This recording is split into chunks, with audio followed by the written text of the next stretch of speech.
Hello and welcome to the Sacral Circle. I'm your host, Janie Terrazas, and we're here to create a non-judgmental self-love haven where women can safely share and heal shame and pain associated with the emotional, mental, and physical effects of sexual trauma or abuse.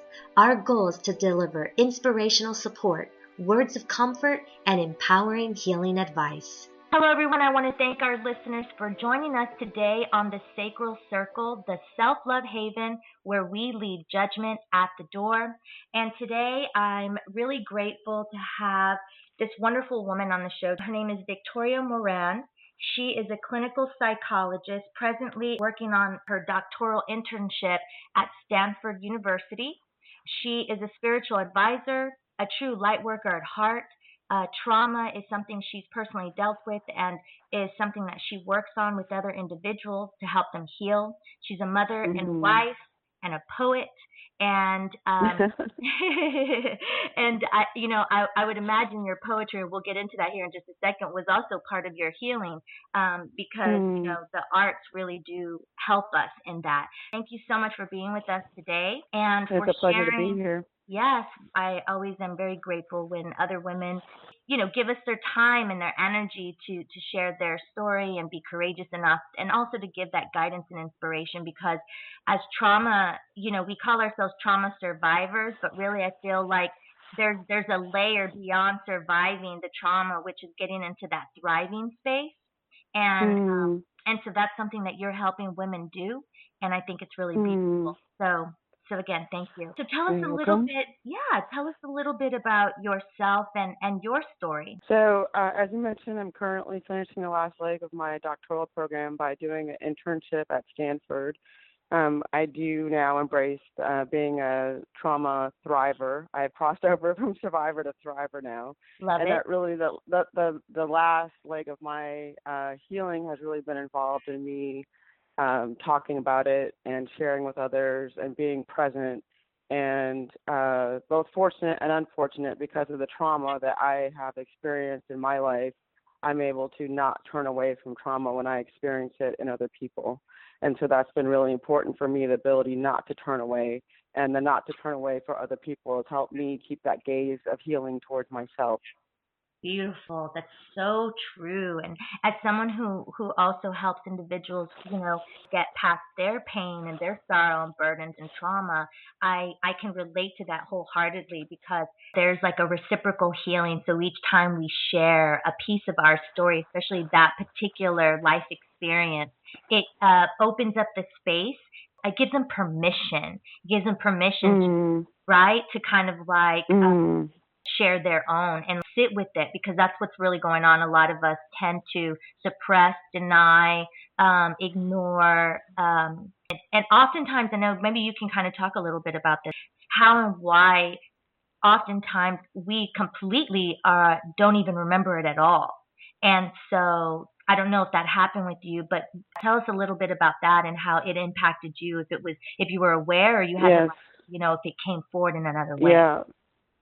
So I was sexually assaulted when I was 15 years old by a family member, unfortunately, and I experienced the primary trauma of being sexually assaulted, and then later on I would experience the secondary trauma of my family my extended family not dealing with it in a very healthy way. Yeah. So I had suppressed the memory. I didn't even know I had suppressed it because that's the nature. Some of our coping mechanisms are to be defended, and I was very well defended, and I didn't even remember this had happened. I knew there was a particular uncle I didn't want to be in his presence. I had stopped coming it was in California. I had stopped coming to California for almost a span of 10 years, but I didn't connect reason why, just so that I was so busy. I had no longer, the time to come visit my grandparents' house where the incident happened. So I had suppressed the memory, and I was married. I was in my late 20s, and I was married for the first time. And I was reading the book Tumbling by Diane McKinney Whetstone, and there was a line where she said, "There's healing in the telling." And she had been sexually touched in a wrong way by the minister at a church, and she started to tell about it, and I just wept. And I just broke down in what Oprah would call the ugly cry. And I was in the middle of the library. And my ex-husband at the time came and he consoled me. And I think this how it happened, how like that moment that I broke down, he was there. And I had to be at a place where I was relatively healthier. I was older. I think when I told my family right after the memory stopped being suppressed, the fact that I was in grad school at the time pursuing my master's in educational psychology, and the fact that I was married, my parents had a more of a, I don't know how I can say, they had a more maybe muted response if they had found out when I was at 15 years old. Because they could see that even though that it was something that had affected me, I had suppressed the memory, I was still able to get married and pursue in grad school, already have graduated college, pursue a master's. So their response was more muted. And I think I know I was strong enough in the beginning for it to not be suppressed. So that was how I found out. Wow. So that was a span of almost 11 years I had suppressed the memory. That's incredible. And so when you finally did, when you found out, and what did you share with him? I shared everything. It just came to me like a flash. I was gasping. He took me out the library, and he just told me to be quiet, kind of, and settled me and packed my things, and we went home. The thing that was really horrific, though, after is that it impacted our intimacy in a very negative way, because we would be being sexually intimate, and then they would have flashbacks of the incident, and I would push my ex-husband off of me, and that was something that impacted our relationship in a very significant way. Yeah, I mean, that's definitely an area that not a lot of people talk about, I don't think. And I would imagine, I mean, I guess there's help for couples, like for men who are who are now getting this information, because they don't really know how to handle and how to walk those waters. That's right. And then neither do we, because that had happened to me too. And it was weird because when it did, it's like, how do you share that? Because then if you tell them, then you're worried, like, now that's going to be going through their head at the time. And so, like you said, change the intimacy altogether. So how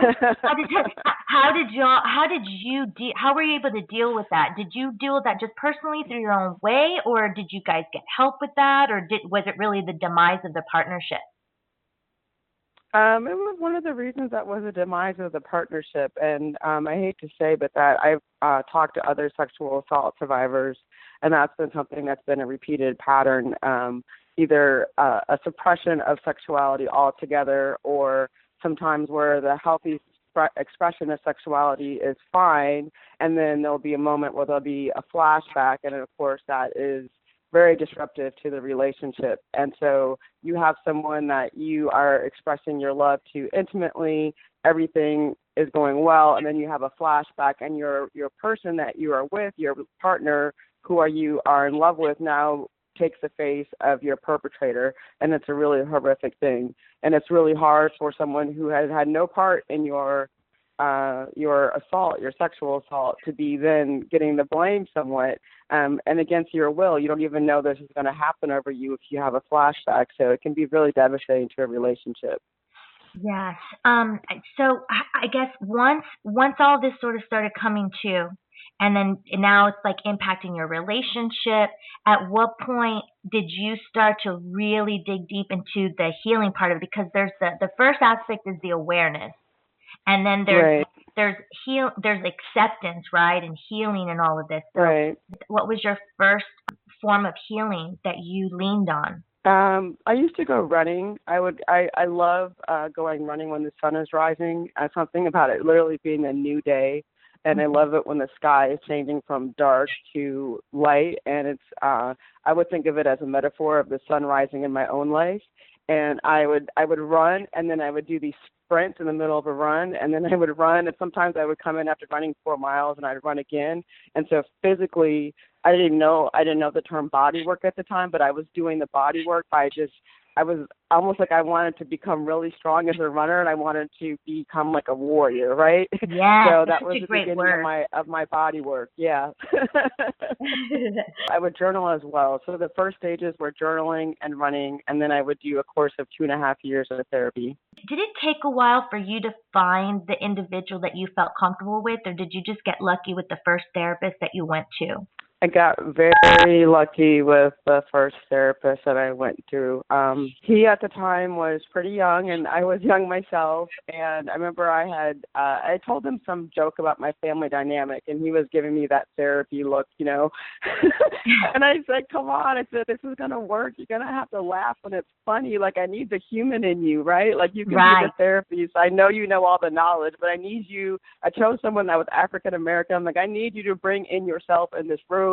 And if something is funny, I need you to laugh at it. And then he was like, okay. And then that just made all his sessions more authentic. And Dr. Brian Williams really was a very instrumental in my healing. So shout out to my first long-term therapist. And I do love that you try to break the ice in that way, because I do think that it's nice when you don't have that wall between you and your whoever it is that's helping you through something, you know? And I was going to say, the uncle, have you ever addressed anything with him? Has it just sort of been hidden under the carpet? I told my family. My dad is one of four brothers, so I told my parents. My mother had an excellent response. She wanted to know what I wanted to do. The same thing with my father and my brother. So, and then the perpetrator's brother also had a really wonderful response, asking what I needed initially. And then they wanted to know what he could do for me. And I was really adamant that he could not do anything for me. I felt like it was my first sexual experience.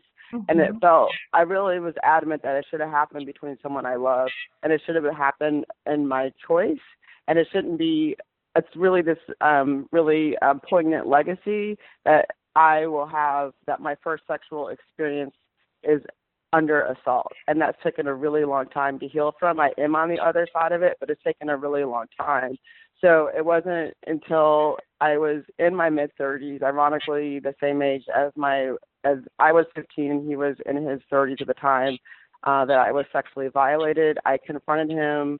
I said, at the time I moved back to California, and I said, I've been here for a span of about a year.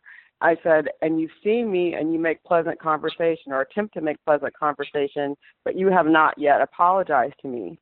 And he said to me, oh, well, I've been a part of Narcotic Anonymous, and I told my sponsor that you were in town, and I had to apologize to everyone during part of his journey in Narcotic Anonymous. And he said that I read the apology to people in the group, like totally bypassing that you didn't share that with me. Ooh. And he said, well, I thought you forgot. He said, you look like you were doing so well. I thought you forgot. And then I said, I haven't.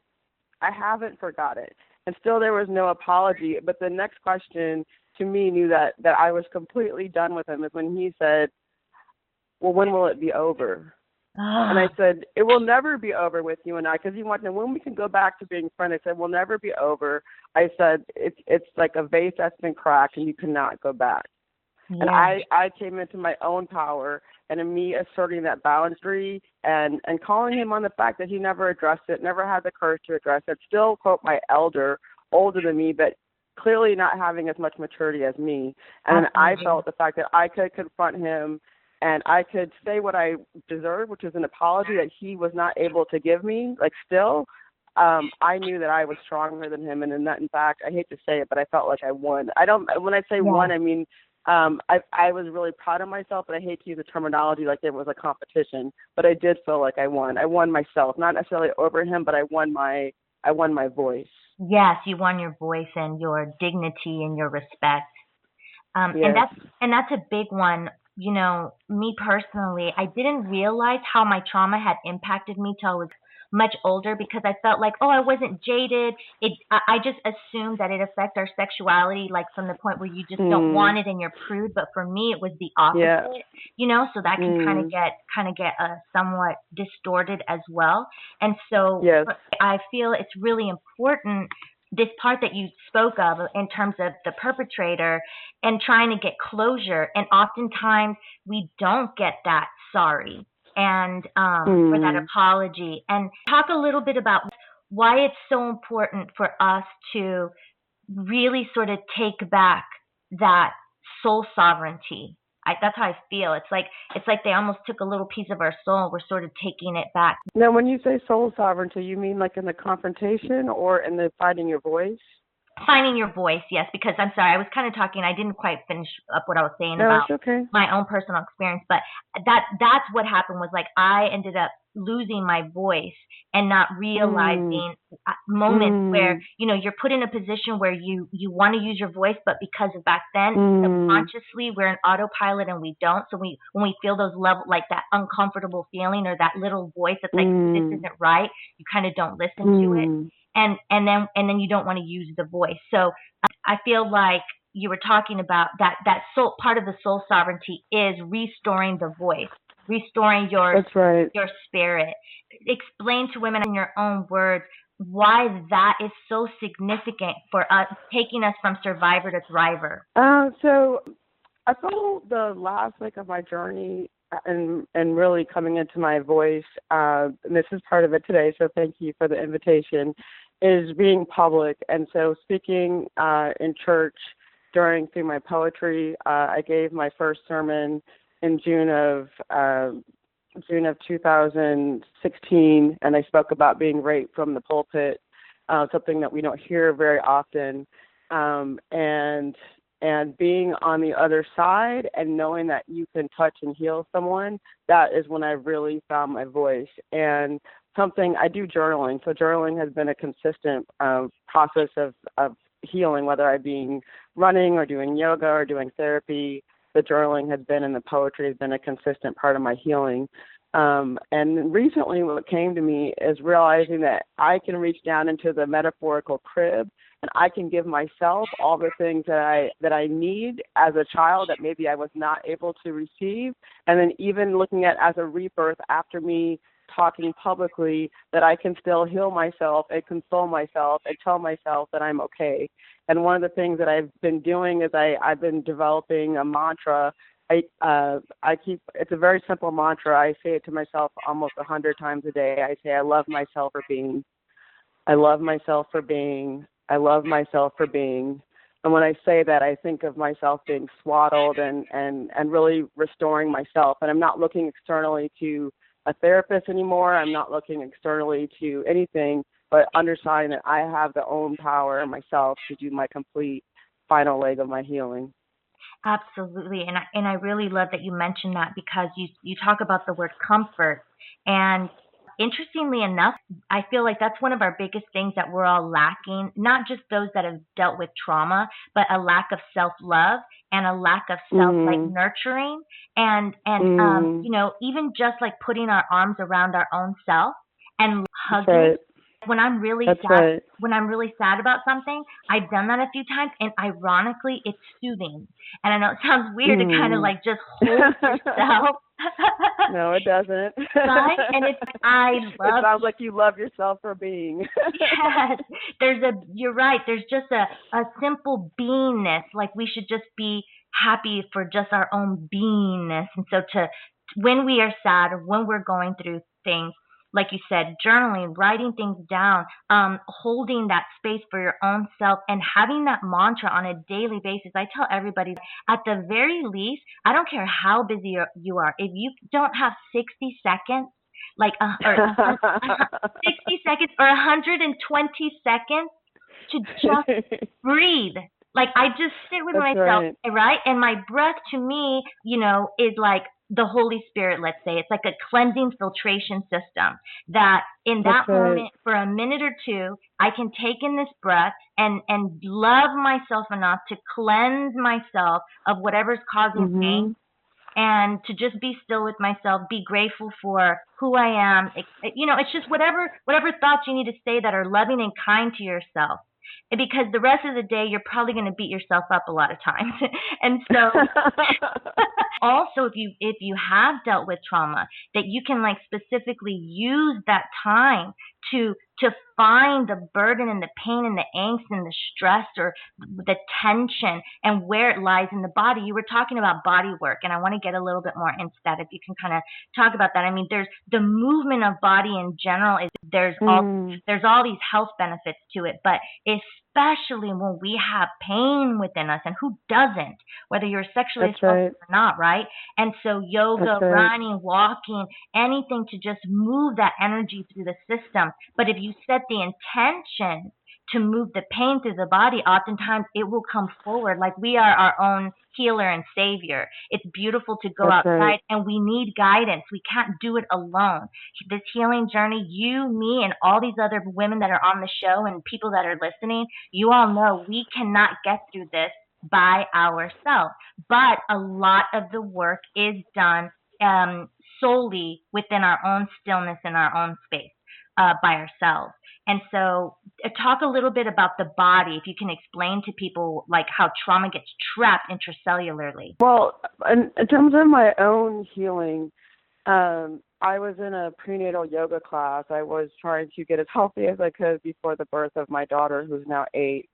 And we were doing some chants during the yoga class, and tears came down.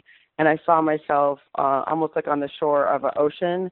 And like the water was lapping over me, but I wasn't drowning in the water. And I knew at that point that the memories and the events and being sexually assaulted was not going to be something I was going to drown in. And then I had healed enough where I was at the shore. And I went from it was like during the Shavasana part, I went from bleeding, like an open wound bleeding, and when the cut was on my leg and it was like almost like a daydream, to it being healed. And the water kept on lapping over me, and it was healed. And at that time, it became like a scab. And now I think of that memory, and it's become like a very faint line, like if you were cut a long time ago and you barely can see it. And that's where I'm at now in terms of my experience of being sexually assaulted. And it began, as I say, with the running, that daydream that's been really powerful for me, where I was bleeding, and then it went to like a healed scab, and now that's gone to a fine line you can barely see. That happened during yoga. But in terms of a daily practice, I'm very intentional about, I do breath in the morning, so I was really glad to hear that breath is like your Holy Ghost, because I have a lot of power in my breathing that I do for myself. Sometimes I call it fly-by meditation, where you just take in 4 breaths through the nose and 4 out the mouth. It doesn't have to be a long thing. I light a candle in the morning, and I do a 20-minute yoga practice. I take 2 to 20 minutes during lunch. I may not have time, but if I don't have any time, I take 2 minutes. And if I have longer, it's better for me to eat my lunch in 40 minutes and take 20 minutes to do some meditation. And then I do a guided body visualization through calm.com. And I think this is really relaxing, because you go through each section of your body, and it's a way for me to give self-love to my body. Beautiful. And our body is our temple. It's this amazing vessel. It's a miracle in itself, but it is also like a memory center. And so that's why it is so important. The power of the mind and intention and doing this healing work on ourselves is so crucial. And if you say you want to be happy, you want to be, at peace, you have to put in this work. And I really appreciate that you share some of the rituals that you do, because these rituals, you can look at them as healing rituals for yourself, and to institute, right? And to institute something on a daily basis for yourself is saying to you and to God and to the universe, I want to get better. You have to want it. The desire has to be very strong, and then you have to be disciplined in it as well. And that's exactly what you've done. And you were talking about a warrior, and you are a warrior. We are goddesses. It's interesting, because what happens in this trauma, it really damages and destroys and destructs our goddess. That beautiful grace and sensuality and that amazing radiance that comes from the feminine energy. But then we have the masculine energy, which is like sort of the warrior. And the goddess gets beat down. We got to like reignite the warrior to kind of institute that I can do this, and I'm more, and I'm bigger than what has happened to me in the past. And I know for everybody that type of trauma varies, in terms of the intensity and the frequency and the severity of it. But no matter what happened to you, it is possible to liberate yourself and free yourself from the pain. All these people that do this to us, they have their own sort of distortions, their own pain and suffering that they haven't healed, and then they project it onto us. And so we don't need to own that anymore. And you touched on the word, like, I don't remember if you were saying blame or shame, but it's so important for us to, detach from those thoughts that we have. And it doesn't just happen overnight. But if you're diligent, anything is possible. If I may say, when you talked about the goddess, you were talking about, to me, a beautiful cycle of destruction. The initial assault, or it could be for a long time, is the destruction of the goddess. And then, as you talked about the healing, it's a reclamation of what was lost, and then some in the healing, and then some. Yes, and then some. Again, we're all here to sort of help each other. And if there's a piece of advice you could give to someone who's listening who maybe hasn't shared this with anybody and are just kind of coming to this realization, like, what would be some advice that you would give them? To think of that person. It doesn't have to be a therapist. It doesn't have to be your minister, but to think of that person that when you tell something to is unceasingly wise and unceasingly loving and unceasingly non-judgmental, and that is your first line of defense and who you start to talk to. And then you can widen your circles as you become more comfortable and as you're healing. And the pace of that depends on the pace of your healing and, obviously with the other things that are going on in your life, because we're not immune from other stressors. We have a full life besides being sexual assault survivors. But to begin with that person who's been wise and unceasingly loving and unceasingly non-judgmental, and that is the first person to talk to, and then keep widening your circle. And then as you widen your circle, you will feel more and more comfortable. And then as you can share your story that can touch and heal someone else, I really, truly feel that is the link between the surviving and the thriving. That's great. Yeah, you're right. Yeah. I didn't think about it that way, but you're right. Yeah. Well, I can't thank you enough for being vulnerable and courageous. You've been doing amazing work already and touched a lot of lives, and I can only imagine what's to come for you. I wanna wish you many blessings and continued success on all the work that you're doing as a healer. Because at the end of the day, yes, I know you're a clinical psychologist and you've got all these professional titles, but at your heart, you're a beacon of light for Source, and you've tapped into your power, your passion, and your purpose, and it's beautiful. So how can people reach you if they want to maybe email you or contact you? What's the best way that they can get in touch with you?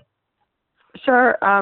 They can reach me through victoria.moran, MORAN, @pepperdine.edu. That's my email. So again, that's victoria.moran @pepperdine.edu. And I also want to thank you for this space. When you're talking, I'm very visual. I thought of Lauryn Hill's Zion, and I thought of like a stained glass window. Like, we are taking things that are broken in our life, and we are refracting the light, and something that was once painful, we're now using and taking it and reclaiming it to our own. We're taking those broken pieces of ourselves and we're reclaiming it for something else that's more whole and more beautiful. Oh, gosh. And, I just thank you for sharing that with me. I love Lauryn Hill, by the way. And and I often use glass and mirror and shattered kind of like pieces like that. And I love color. And so the fact that you were talking about stained glass window, I was literally thinking about stained glass window just yesterday, which is so interesting. And again, you guys, when we heal, we ignite our intuitive gifts. We ignite the imagery. Right. I'm telling you, when you start connecting with imagery and visualization through metaphor and color and just like what she saw, like as we're speaking, that happens to me too, where it's like I'm talking and somebody's saying something and I just get this like full blown visual, and you have to trust that is coming from our sacred heart, and this, right, and this intuition is like our divine GPS, and so this is another incentive for you guys to really walk this path of healing and self love and illumination and this thriving concept, because these gifts are here to serve us in our life. And so thank you for bringing up the idea of the visual, because as you guys heal, your dreams, your daydreams, all the things that are coming forward, really look into them, because there's messages in all of it. Even in That's your right. day, right? Even in your day-to-day life, if there's this flower that just keeps coming to you, or a color that just keeps resonating with you, I always tell people, look up, just Google spiritual symbolism of whatever that thing is, and if you can't do it like that, and if you can't do that, I tell them do dream interpretation of whatever it is, because I'm telling you, there's a message. I've not found a message in these things. When I seek it, whatever you seek, you shall find. And if you're seeking healing and more love in your life, you will find it. You just have to believe. You have to believe. So anyway, I totally agree. Yeah. And I also want to thank you for being a part of the Sacral Circle Sisterhood. And thank you to our wonderful listeners for tuning in. Be sure to subscribe to the Sacred Stories podcast on iTunes, where you'll find other impactful, inspiring shows. Connect with me via our social media pages. You'll find us at the Sacral Circle. Your shares and likes are greatly appreciated because they help spread the love. If you have any questions about my coaching and healing services, email me directly at thesacralcircle@gmail.com. As we say goodbye, always remember, know your worth and continue to love and value yourself wholeheartedly. Peace be with you.